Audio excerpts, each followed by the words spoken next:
And joining us now on the debate in Saskatoon, Saskatchewan, Janice McKinnon, former Saskatchewan finance minister, now professor at the University of Saskatchewan.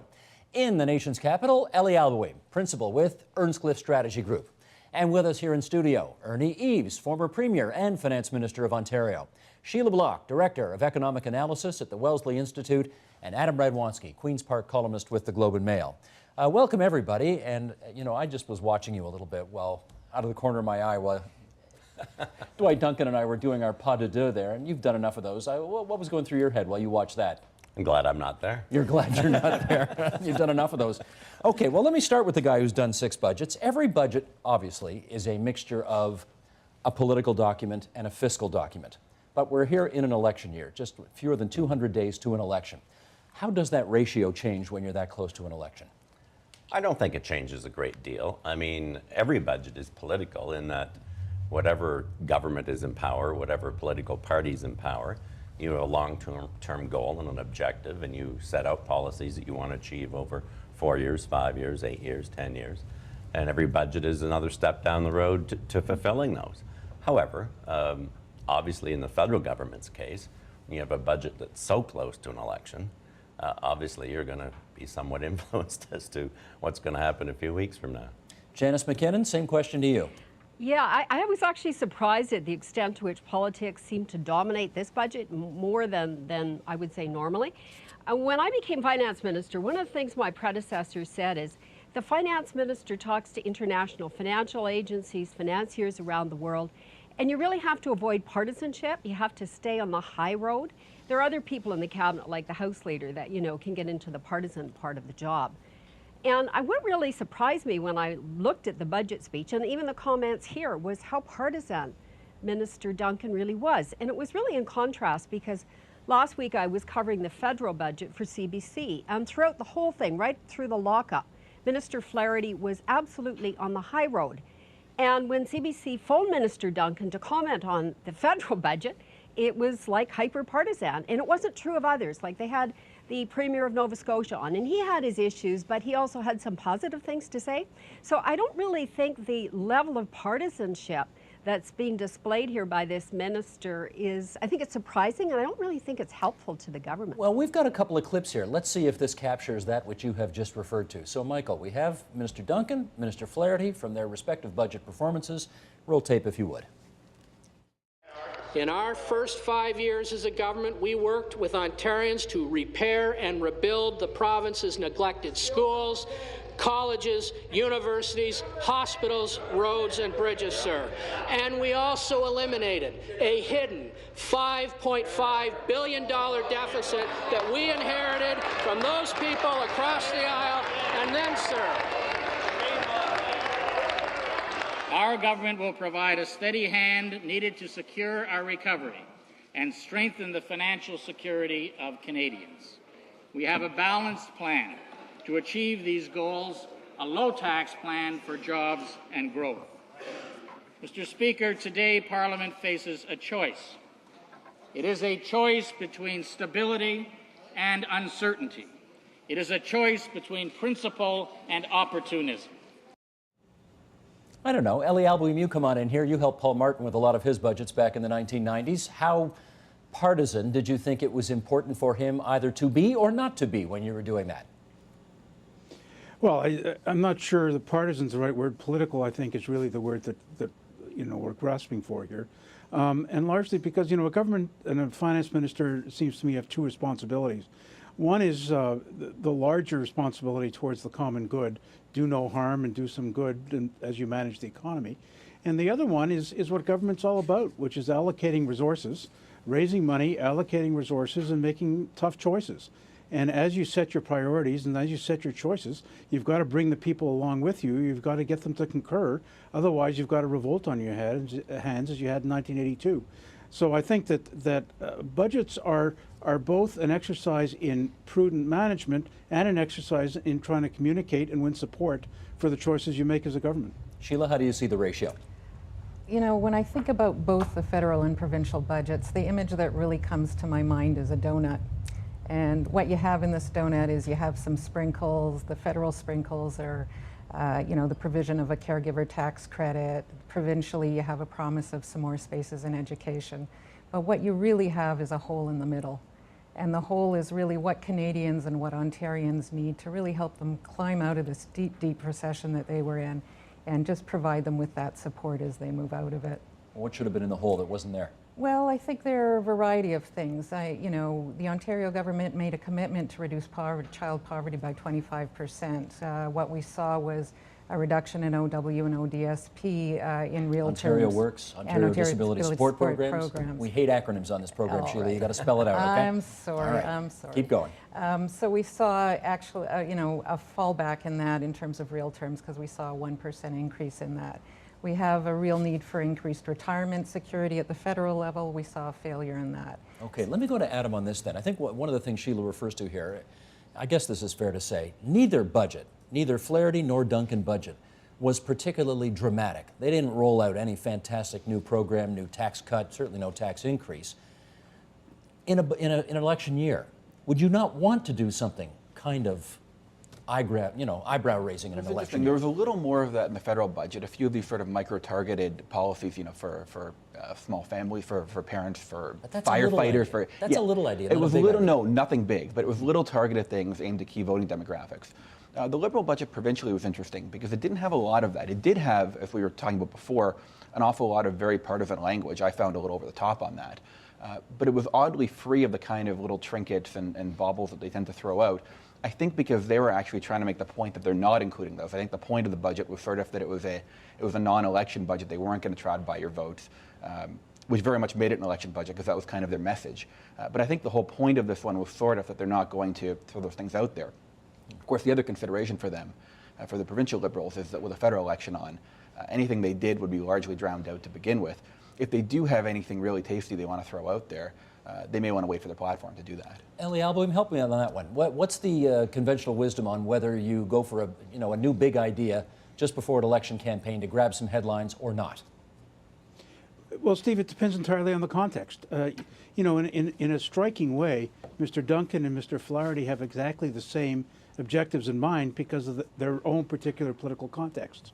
So Mr. Flaherty is setting up a narrative as a prudent economic manager against an opposition that wants to spend in a context of a large deficit. And Mr. Duncan has been under extreme pressure because of the slow rate of deficit reduction, let alone debt reduction in the Ontario financial system. And he is trying to set up a contrast with Mr. Hudak as an economic manager as well.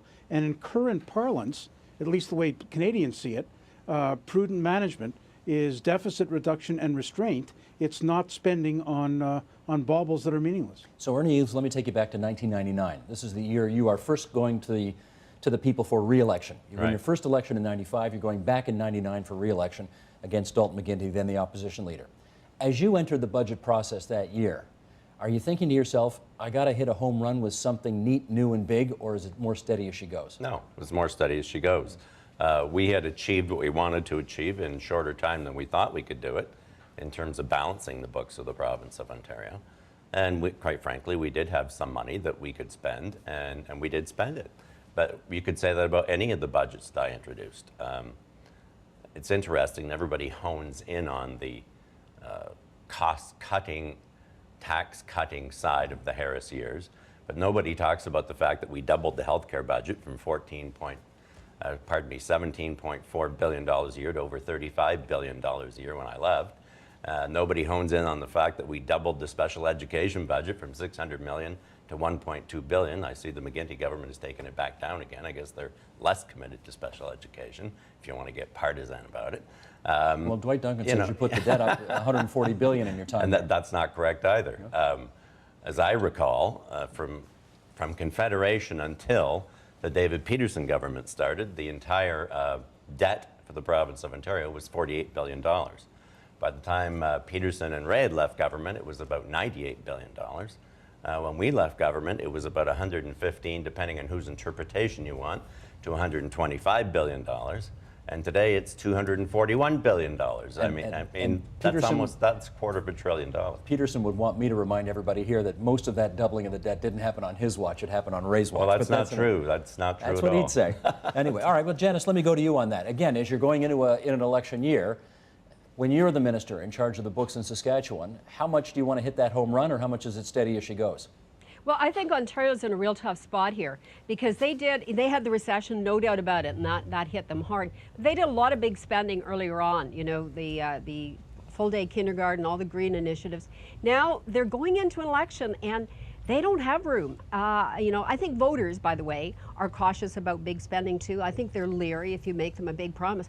But I think if they come out with a big spending budget, there's a risk that the rating agencies may have made a comment which would be really troubling to them. You know, as a former finance minister, I look at Ontario's deficit, 16 billion, debt around 230 billion. Those are serious numbers, and not true of all across Canada, by the way. Not true out in this part of the world at all. So when he says that he's in a pack, he's in a pack, but there are other provinces that aren't in the same situation that he's in. So he was in a really tough spot here. I don't think he had the option to do a big spending budget from a fiscal point of view. So when you say serious numbers, do you mean? I mean, you would know. You went to Oh, the yeah, federal government to beg for a last-minute reprieve, or you guys were going to hit the debt wall, right?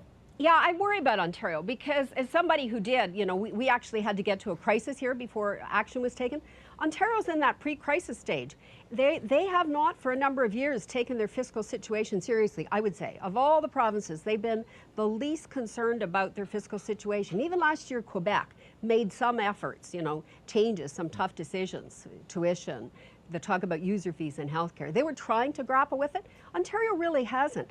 And it's got some numbers that could lead to some future government back to the kinds of very painful decisions we had to make in the 90s. Sheila, let me get you to pick up on something Adam raised a second ago, which was in the federal budget, we saw a lot of this kind of micro-targeting of tax credits aimed at very specific demographics. We didn't see that today in the Ontario budget. Now, I think when that happened last week, people thought, that's good politics, Jim Flaherty, way to go. Do you think it's good politics and good budget making? I think it's perhaps good politics. I can't call it good budget making. When you take a tax credit like that, the number sounds big because you can say, oh, it's a $2,000 tax credit, but in fact, the people that most need those kinds of tax credits don't receive them because they're non-refundable. So let's say you're a family that's looking for the tax credit for the caregivers. Well, if you're already using up all of your existing tax credits and your taxable income is down to zero, it'll have no marginal impact on you. So it absolutely, in terms of looking like smoke and mirrors, is good politics, but it doesn't really address the fundamental public policy issues that it pretends to. Adam, why don't you take a kick at that? There wasn't that kind of micro-targeting today in the way we saw in the federal budget for Ontario today. No, there wasn't. And I think that for the Liberals' message, which is that they're sort of the serious, responsible people and that Tim Hudak is the more opportunistic person, I don't think it would have been good politics to include them. I want to come back to something we were talking about a second ago about the need for Ontario to get out of its financial situation. One of the problems I think they have, and you're noticing this in the way the opposition is framing its message too, is that the public might not be quite up to that level. I mean, yes, people are looking at the numbers and economists are looking at it and saying this is problematic, and you've got a debt to GDP ratio of 35% and X numbers being thrown out. You talk to people who do public opinion polling and they're telling you that the deficit number really doesn't register right now. And so you do have a government that I think is aware it's a problem, and they're aware it's a problem, they have to do something about it. And opposition feels the same way. But they're trying to frame it as, in the Liberals' case, take the deficit elimination as a given. We can do it while protecting healthcare and education, which is what their polling tells them people want to hear about. It's a fairly convoluted message, and the Tories, meanwhile, aren't sensing the same kind of thing that they would have sensed in the mid-90s, where there was a real appetite for slash and burn stuff for a brief period. Right now, there's more of a sense that people have pocketbook angst. They want their own load to be a little bit lighter. So you've got the opposition targeting that a little bit more. There's just not a lot of incentive right now, unfortunately, for politicians to actually talk about the deficit. Let me talk, and Ellie, I'll go to you first on this. Branding. We have a very interesting situation right now in the country where Dalton McGuinty believes in corporate tax cuts, but David McGuinty, his brother, the federal MP, does not. He's running on raising the corporate tax rates right now. We have Tim Hudak, the Ontario Progressive Conservative Party leader, who is dead set against the harmonized sales tax and would not have brought it in. We have Jim Flaherty, the federal finance minister, Tim Hudak's political hero and mentor, and a guy he supported in 2 leadership conventions, as Ernie Eves well remembers. He helped Ontario bring in the HST. What's going on in terms of everybody trying to remember who's on whose team in all of this? If you try to do that, you're going to get lost. I am. Everybody's operating out of their own self-interest within their own context, and it makes perfect sense for all of them in the context they're in. And their own political survival and success is a lot more important than their cousins across the fence. While that's mildly interesting, it's not going to drive them. So in the Ontario context, they all play out to the interests they see. Except that, Ernie Eves, I think it's fair to say, when Dalton McGuinty brought in his first budget with the big tax increase in it, the big health tax, that hurt the federal Liberals. Ellie Albury knows better than anybody. That hurt Paul Martin badly. So what your federal and/or provincial cousins do matters, does it not? And is that obscuring what these parties stand for right now? Well, it does to a certain extent, but I think you have to worry about the context that you're in. In Tim Hudak's case, he's in the province of Ontario. He has to do what he thinks is best for the province. By the way, I'm against the harmonized HST. I've said so quite emphatically in lots of places, publicly, and I've expressed that concern to Tim as well. What have you told him? I have told him that if it was my decision, easy for me to say, I'm not running, I'd scrap the thing. You'd run on scrapping it? Yes, I would. And if I wasn't going to do that, at least I would. The problem with the HST is the base. Paul Martin and I had this debate in 1996 when he tried to talk me into harmonization. The payoff didn't work. Here, we'll write you a big check. Then I said, fine, I have no problem with the harmonized tax. It's not the harmonization that bothers me. It's the base. If you would agree, Paul, to adjust your base to the PST base. In other words, then, narrower. Right. I can live with that. Well, I couldn't possibly do that. He said it'd cost me $5 billion a year. And people tell me this isn't about money. This is all about money. The McGuinty government knows that this would bring them in about $3 to $5 billion a year. That's coming out of the Ontario taxpayers' pockets. I don't care how they want to cut it. That's the reality. And they've done this for money. They did it for the check that they were written to buy them off to sign on. And they did it for the $3 to $5 billion a year that's going to escalate every year as we go on ad infinitum. Janice McKinnon, we were told, though, by Dwight Duncan in the interview earlier in the program that every single point cut of the HST costs the Ontario Treasury, I think he said $3 billion. Was it $3 billion? $3 billion. $3 billion. I've heard it many times. Yeah. So yeah. if you decide, if you're the Ontario Premier and you decide you want to scrap the HST, where are you going to get that revenue? Well, you know what, I think it's worse than that. I think that we opposed harmonization when we were in government because it's terrible politics. I think it's actually good policy. It's one of the things that the McGuinty government did that I think was the right thing to do. I think if a new government comes in and tries to scrap the HST, I mean, who's going to do business in a province? That's what you're facing in British Columbia now. When you come in, you've got a tax regime. 6 or 8 months later, you stand on its head and you start again. So I think that anybody who talks about scrapping the HST isn't really thinking responsibly about making Ontario an attractive place to do business. Okay, Ernie Eves, come back on that. No. It's one thing to say you oppose it. He's not running. I mean, that's different. But for a leader to say that, to say I'm going to scrap it, and you know, lowering the sales tax is not the thing to be doing. Of all the problems that we haven't mentioned, is they're going to have to get a handle on healthcare costs, and that's probably going to require them to raise some taxes of some kind, not lower taxes. Gee, So, how did we ever manage to double the healthcare budget in the province of Ontario with no HST, with no health tax, with no eco tax? I don't understand how we could have possibly done it. I think in fairness, I mean, Yeah, but it I don't want to be the defenders here, but in fairness, I mean, they did cut some other taxes at the same time. It wasn't quite a wash. I mean, it was a little closer to a wash than as you're saying. And the other factor there is, I mean, on the $4 billion they got for doing it, they did send that out. I think it was a silly policy, but they did send that out. So whatever the Liberals have been opportunistic on other things in Ontario. I actually don't think the HST fits that bill. I mean, I think for better or worse, they thought it was good policy. They were convinced, and it is a tough sell. I don't John think Tory said it's good policy. Indeed. Former PC party leader. He did. Harmonization is a judgment might good not have been. policy. Harmonization was good policy. Harmonization Ellie is a wanted good it. policy. Ellie, come on in. But what you're going to put it on is a totally different debate. People are now paying taxes on things that they never paid tax on before: electricity, home heating oil, gasoline, which by the way is being taxed to death, gasoline tax, federal excise tax, HST Which tax. makes it bad politics because they took away some bad tax on economics. personal income tax, but that you don't notice as much on a day-to-day basis. You do notice this, which makes it unpopular with the electorate. Okay, Ellie, come on in. Yeah, but you know, there's an economic consensus that the broader the consumption tax and the larger the consumption taxes, the better off the economy is, because it relieves pressure on income taxes. And I think that's pretty widely understood and pretty widely agreed to. When you start narrowing the base, you start narrowing the revenue, then you've got to get the revenue increased on the other side, and the only place you can do it is on the personal side or on business. So, you know, there's no free lunch here. You've got to get the revenue somewhere. I couldn't disagree more. Well, let me then make you disagree with one more thing. When you were doing it, you didn't have a healthcare and education proportion of your budget as large as it is now, with the demographic push coming at us that is going to drive them even larger.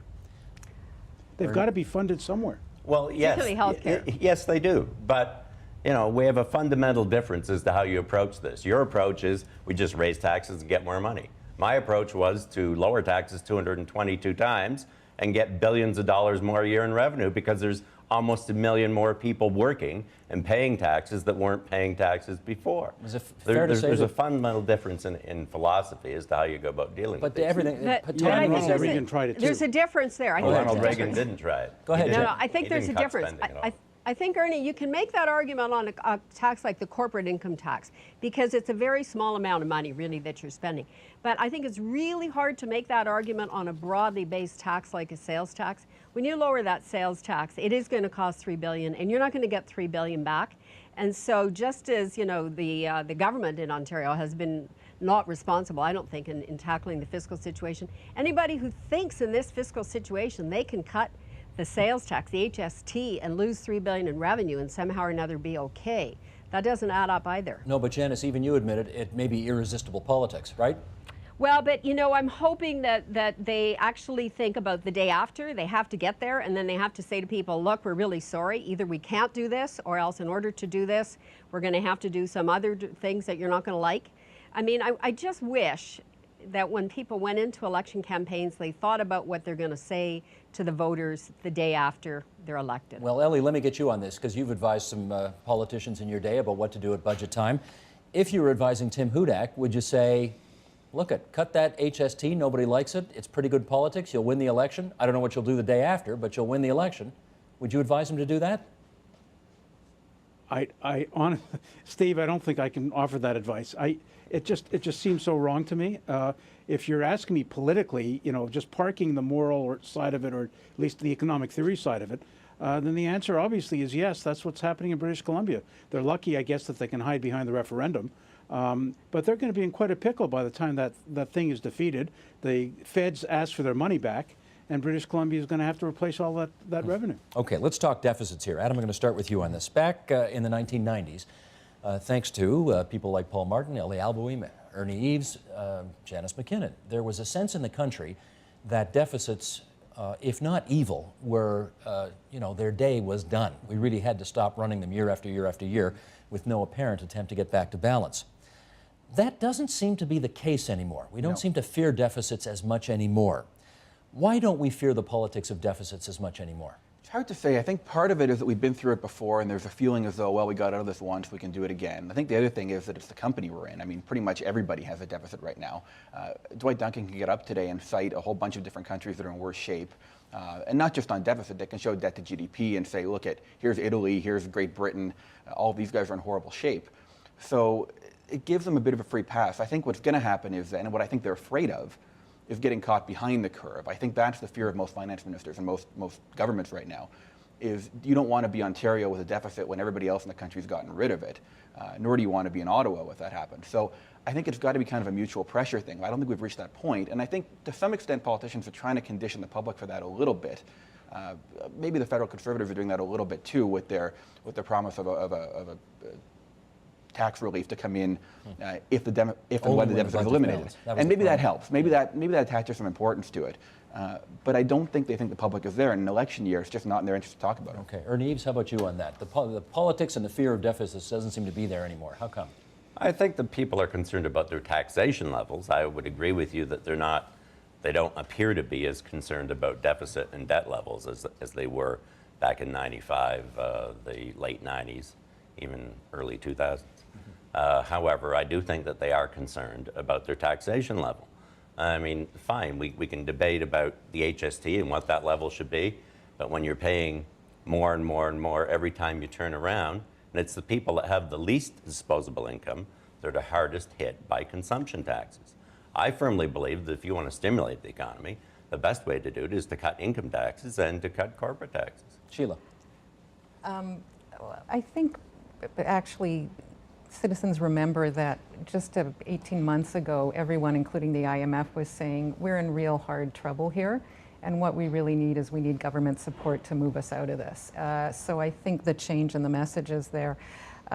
Ernie, in terms of kind of who's hard hit by by consumption taxes, I again find myself kind of defending the Liberal government by saying they really put in a sales tax credit that addressed those issues. And you also have to look at the other side of the equation.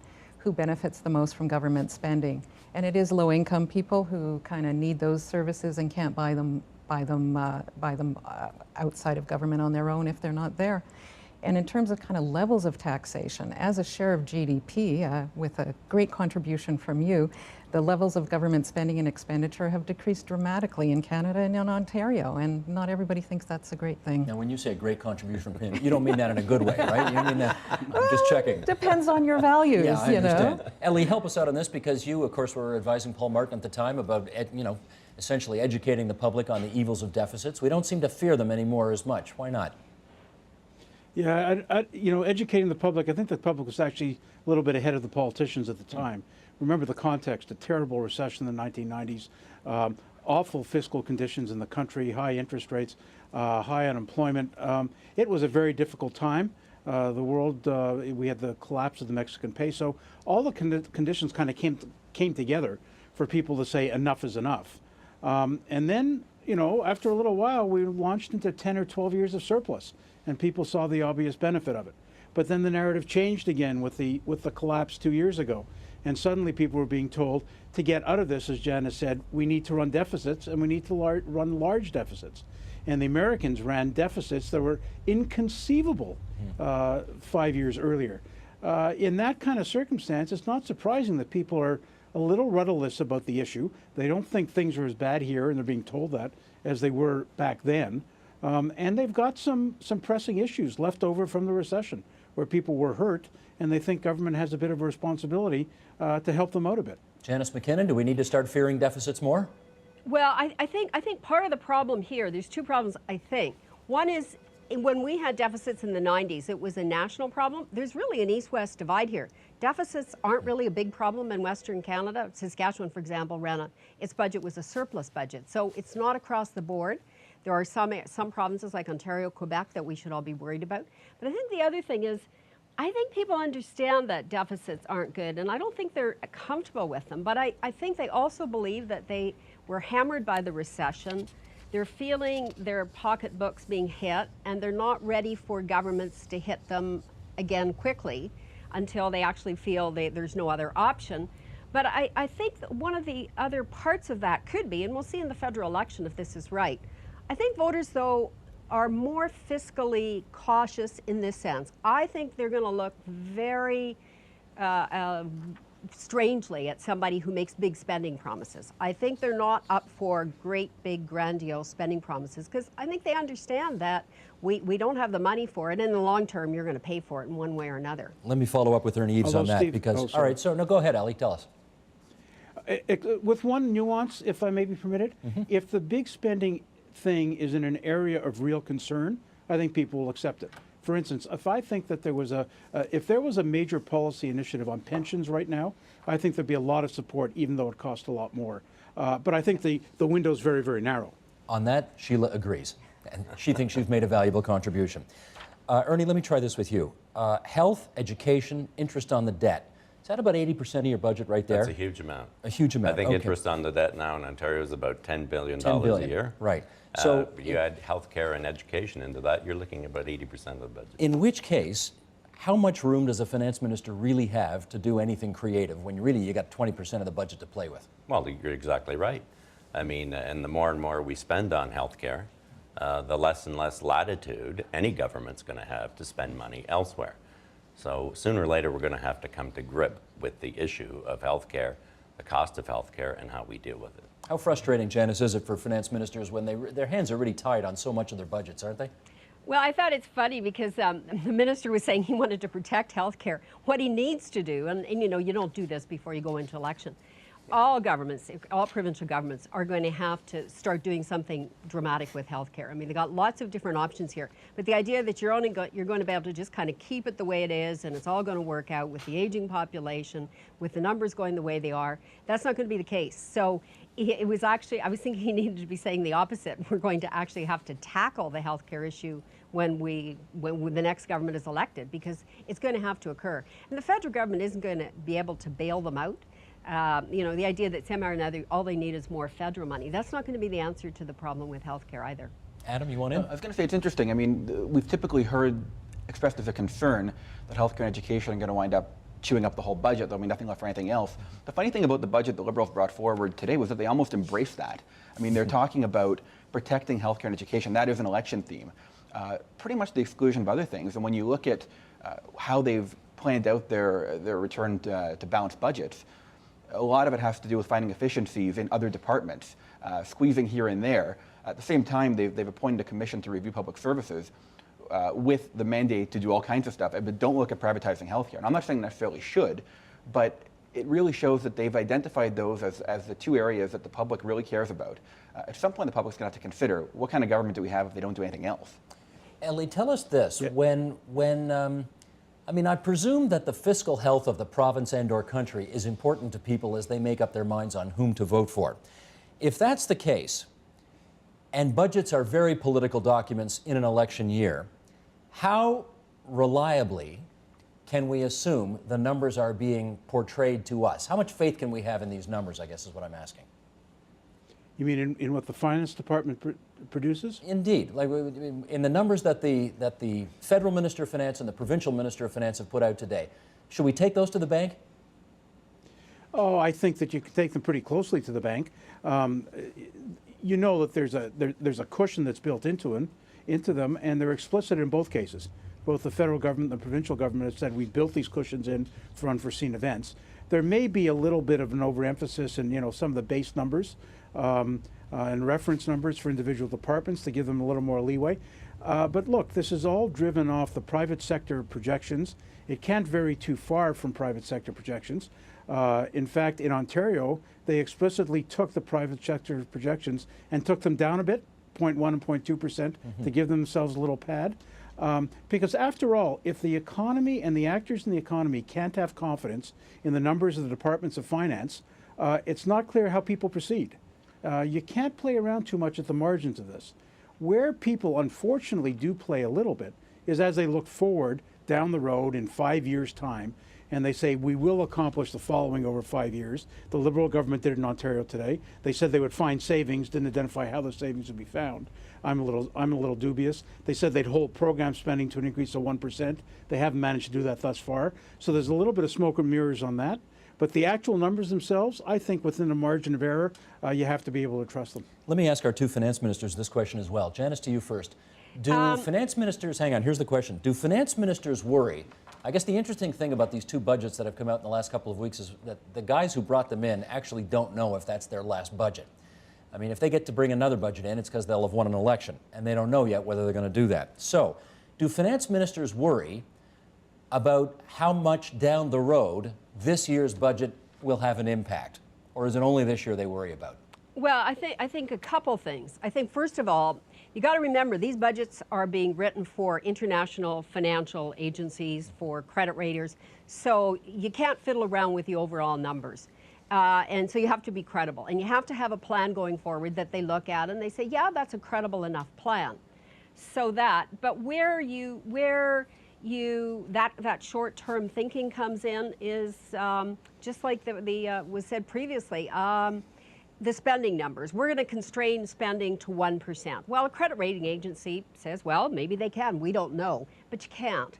The kinds that you don't have long-term plans, I don't think, in pre-election budgets, because I don't think people are looking at the long term. They're more likely to be more like the federal budget. Some things that the average voter can see immediately before their eyes. More doctors, nurses for rural areas. I see that, I can grab it. So I think pre-election budgets tend to have more of those short-term ideas, things that voters can latch onto, rather than some grandiose long-term scheme that, is 5 years out. Got it. Ernie Eves, going into an election campaign, did you worry about what was in your budget that might have an impact 5 years down the road? Yes, absolutely. You did? Absolutely. I think you always have to keep the long-term economics and fiscal situation of the province, or in this case the country, if you're talking about the federal government. I think you have to keep those in mind. You can't sell the store for 1 year's budget to try and get yourself reelected. I mean, I guess you can, but I don't think you'd be very credible. I don't think you'd be credible with the voters, and you certainly wouldn't be credible, as Janice has just pointed out, with the rating agencies or anybody else. I got to tell you, the assumption by people watching us right now, I'm guessing, by a good chunk of people watching us right now, is that you guys would, sell your mothers in order to get reelected 2 weeks from now. Do you know what I'm saying? They cannot believe the notion that anything in today's or last week's budgets aren't focused on the next, what's right in front of their noses, never mind a year or two down the road. I disagree. I think if you watched Jim Flaherty's comments earlier, you played the clip. I think he's very focused on what the long-term prospect of the Canadian economy is and making sure that we don't lose sight of that. I will even give Mr. Duncan some kudos here. I think that he was very small c conservative. I know he would hate me using that word, cautious about his approach today, because I think there is that credibility issue, and it's credibility with not just the voters, but also with financial institutions. Adam, did you see in this election year long-range stuff? A little bit. I think amid some of the gloomier stuff we've been talking about, it's probably worth noting that it's actually a little harder for these guys at both levels to fudge the numbers than it might have been in the past. Provincially, they now have to submit it by their own law. They have to submit it, the budget in an election year, to the Auditor General, who has to look at it not just for this year, but for the next 2 years Who out. made that change? This particular government The did. Ontario Liberals made that change, didn't they, Mr. Reeves? That's what I thought. I was trying to avoid too much history of that one, but yeah. Federally, they now have a parliamentary budget officer who at least can disagree with the government's numbers and flag problems. So it's a little harder to do that. And I do think it's true that these are people who are generally trying to do their jobs well. Finance ministers want to be remembered well. I don't think they're going out of their way to just try to win the election. Let me give the last 30 seconds to Ellie Alboim. Go ahead. Yeah, and Steve, when it goes wrong, it goes spectacularly wrong. If you remember Mr. Flaherty, just before the recession hit, forecasting 5 years of balanced budgets with numbers that didn't work. They lasted a couple of weeks, and he was horribly embarrassed. And that's a lesson for everybody. That is a cautionary tale on this night that we consider 2 budgets and 2 votes that we're going to be having this year. It's a great year if you're following politics, everybody. It really is. Okay, thanks to all of our guests for coming on tonight. Janice McKinnon, the former Saskatchewan finance minister, in our studios in Saskatoon. Ellie Alboim, for whom I used to work in the Parliamentary Bureau many, many years ago. Ellie, nice to finally have you on this program. Ernie Eves, the 23rd Premier of Ontario, former finance minister as well. Sheila Block, economist at the Wellesley Institute. Adam Radwanski, whose stuff I love reading in the Globe and Mail. Thanks, Adam. Thanks, everybody. Thank you.